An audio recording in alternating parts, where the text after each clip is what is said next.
Hey, what is up guys? Welcome back to my channel, Indoor Carnivores. Today I'll be doing the July update for all my indoor plants. As you can see, the fogger just kicked on, but while I'm doing this video, I'm going to kick it off just because it kind of gets obstructs the view. So it is now the summer months where I live, and that means the days are in the 80s and the nights, honestly, I could probably start growing lowlands at this point. At least in my room. Outside of my greenhouse, they probably experiencing intermediate conditions, which is fine temporarily for the few months of summer. But right now my indoors probably not ideal. Not ideal conditions, that's for sure. The AC in my room does not work, yeah, doesn't matter. I'll explain it all.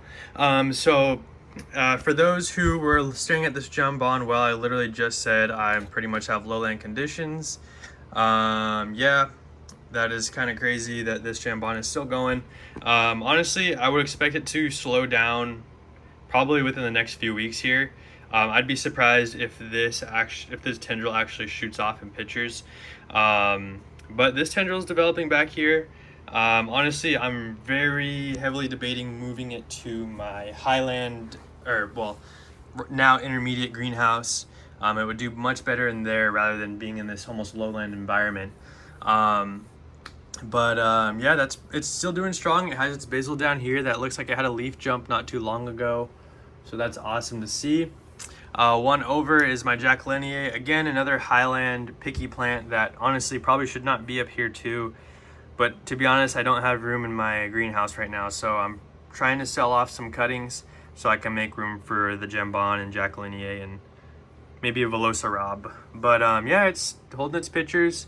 It's got one back there. I think it's throwing one off here, somewhere down there. Yeah. So that's pretty cool. Next one over is Denziflora aristyloides. Yeah, right there. Nothing spectacular about this one, if I'm being honest. Funny enough, there is this free mystery cutting I got from Carnivoro back around Easter, and I just kind of threw it here, and it's growing now, so that's pretty cool. Next one over is one I'm looking forward to is my Veitchii lowii berbigiate Wardsiana. It popped one open down here. Probably can't see it good enough, but you can see like a candy stripe peristome hiding out down there. One down there too. That one's older, the one over there is newer, and I think it had a leaf jump or something like that. So yeah, that's awesome to see.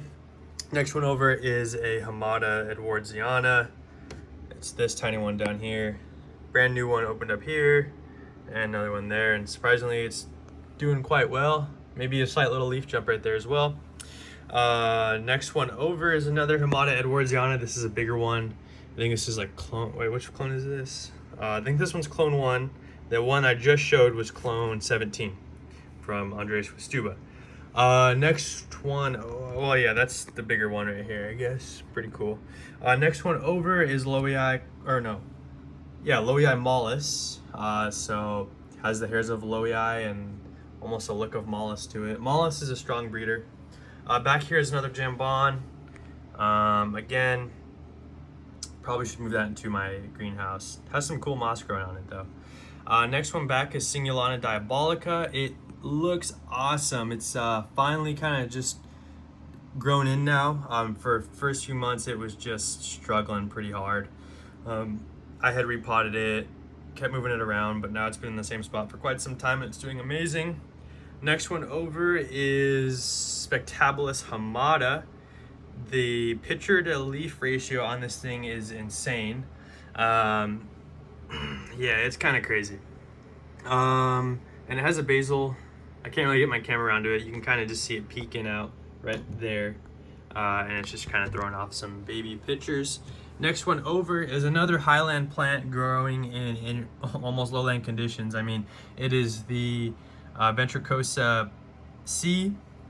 Which usually when freshly opened has a bright pink peristome and a full white body. This is an insane pitcher jump. It's hard to really showcase it, but it is massive, this one. Again, this one's probably going to slow down. Down here is a Rob Cantley or Hamada Rob Cantley. That one's pretty cool. Next one over, I think this one also likes lowland conditions. It is my Ventricosus sibunensis carunculata. It gets very big, and interesting looking pictures. But I repotted. I had to repot this one because honestly it was just outgrowing the pot. Didn't want to repot it for the longest time just because it was finally doing so well. I mean, you could see the leaf jumps it was having, but it was in the same pot since I got it. So that was almost 2.5 years ago. And yeah, the soil was pretty much turning into peat moss at that point. So I had to repot it, and honestly I'm surprised it didn't skip a beat. It just kept throwing that picture out and this one back here. It did kill off the pictures it had at the time, but that's completely fine. They're actually full of water, and so I can still fertilize them. But right here is Nepenthes jacqueliniae cross, what is it? Spatulata jacqueliniae. This one is such a vigorous grower. You can probably grow it in almost any condition. I recommend it for anybody. I mean, it just grows insanely fast. And like, I think it even has like a little capensis just popping up there. Next one over, this one is like some Campanulata one, I don't even know. Burbigiae Campanulata, very tiny. Next one over is Velosa Rob. That's a baby one I got. Another one right here is another Velosa Rob with the Jimbon growing on it. So very cool, very cool. And then these pots are just live sphagnum moss that I just have extra of. So we're gonna go ahead and close that up, and we're gonna kick the fogger back on because it looks like the humidity has dropped quite a bit in there. So I'm gonna angle that down because there's water accumulating in it. There you go. Move it over just a little. Yeah, it doesn't really want to move. All right, anyways, we're gonna go over to this one here. These plants are my intermediate / lowland plants, so they're loving it. We can start to the right here with the Alba marginata black. Alba marginata is an intermediate / lowland species. As you can see, got the black look to it. The lights always make this look green, but I can guarantee you it looks like a dark gray in person. Next one over is an awesome one, massive leaf jump from the Nepenthes Rockabashiana veitchii, which originally came from Exotica plants. Now, along with that leaf jump, we also had a pitcher jump. Look at this beautiful white cream peristome with some candy striping on it. Amazing body, almost reminiscent of the tibiae right here. So I'll get to in a second. Left side over here are except for the back left one, are my cuttings of Lowiae, veitchii, tibiae, platychila, which is also from EP. And see if I can show you this picture here. Has some beautiful coloration to it. Yeah, there you go, boom. And they're throwing off upper pictures.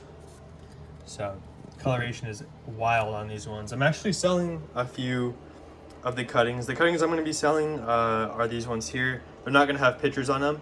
I'm keeping the one that's picturing for myself, and then I'm selling the other 3. So if you're interested, let me know. Maybe I can sell you one if you're in the US. Now over here is my Burbigiae cross veitchii. Honestly, I got that one at the San Diego Carnivorous Plant, at the Southern California Carnivorous Plant Enthusiast Show and Sale. And that is kind of one down there. It kind of has a red peristome, squatty, whatnot. Right here is a new Nepenthes veitchii I have. I never owned a truncata. Never owned a truncata before. I got this at the Saracen Northwest open house about 2 weeks ago. And yeah, it's doing amazing. I took it home on an airplane with me. Next one over here is another EP plant. What is it? Lowiae veitchii, Burbigiae veitchii, and it's this one here, or this one. Basically, when these open, they're very bright and vibrant candy cane striping, and then they darken to like this really dark maroon peristome. Next one over is my Nepenthes tibiae red queen, which is this guy down here. Honestly, I don't have any good ones to show. I think this is the only one open, the one that I'm touching. I actually repotted it recently, so it kind of killed them all off. And but yeah, there you go. Boom. Probably just throw the lid up over that. Yeah. And then last but not least is my Nepenthes Rocco Baciani VGI Cross VGI M. So I'm not sure if this one is Exotica or not, but that's a freshly opened one there. When they open, they're very white, and yeah, they look very cool. But yeah, guys, it's getting hot in my room. I mean, look at this, 82 degrees, decently high humidity. I mean, you can see it gets 77% humidity at night with a low of 70. So that is some crazy lowland conditions, if I do say so myself. Probably gonna start saving the Highlands and throwing them outside or something. But I gotta clear space first. So if you're interested in these cuttings, please let me know. I'll try to ship them out to you as soon as possible, and we can work something out for payment. Yeah, that's gonna wrap up this video. It's getting hot in here, so if you guys enjoyed this video, please leave a like, comment anything you want me to highlight, explain, discuss, whatever it may be, and I'd be happy to do so for you guys. Yeah, I'll catch you guys in the next update video.